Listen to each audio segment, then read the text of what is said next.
পিরিয়ডের সময় বেশিরভাগ সময়ই প্রোস্টাগ্ল্যান্ডিন নিঃসরণের কারণে ব্যথা হয়, যা পেশিকে শক্ত করে। টমেটো এই সময়ে সহায়তা করতে পারে। এতে থাকা পটাশিয়াম শরীরে তরল ভারসাম্য বজায় রাখতে এবং পেশি ক্র্যাম্প প্রতিরোধে সহায়তা করে। পর্যাপ্ত পটাশিয়াম ক্র্যাম্পের তীব্রতা এবং ফ্রিকোয়েন্সি কমিয়ে দেয়। টমেটো খেলে পুষ্টি সরবরাহ করে, যা পিরিয়ডের সময় পেশি সংকোচন থেকে অস্বস্তি কমাতে সাহায্য করে। অ্যান্টিঅক্সিডেন্ট, ভিটামিন এবং ভিটামিন সি, লাইকোপিন এবং পটাশিয়ামের মতো খনিজ পদার্থে সমৃদ্ধ টমেটোতে প্রাকৃতিক অ্যান্টি ইনফ্লেমেটরি বৈশিষ্ট্য রয়েছে।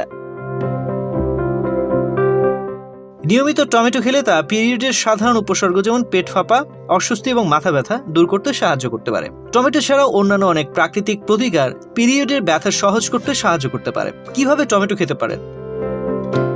Tomato juice. পিরিয়ড চলাকালীন প্রতিদিন তাজা টমেটোর রস পান করুন। এটি একটি হাইড্রেটিং, ভিটামিন সমৃদ্ধ বিকল্প যা প্রদাহ এবং পেশির খিঁচুনি কমাতে সাহায্য করতে পারে। টমেটো এবং শসার সালাদ। টমেটোর শসা এবং সামুদ্রিক লবণের ছিটা দিয়ে তাজা সালাদ সতেজ এবং প্রশান্তিদায়ক হতে পারে। স্বাস্থ্যকর চর্বির জন্য সামান্য অলিভ অয়েল যোগ করুন, যা প্রদাহ কমাতে পারে। Tomato soup. এক বাটি উষ্ণ টমেটো স্যুপ পিরিয়ডের সময় আরাম এবং স্বস্তি দিতে পারে। সুষম খাবারের জন্য এটি হোল গ্রেইন টোস্টের সঙ্গে খেতে পারেন।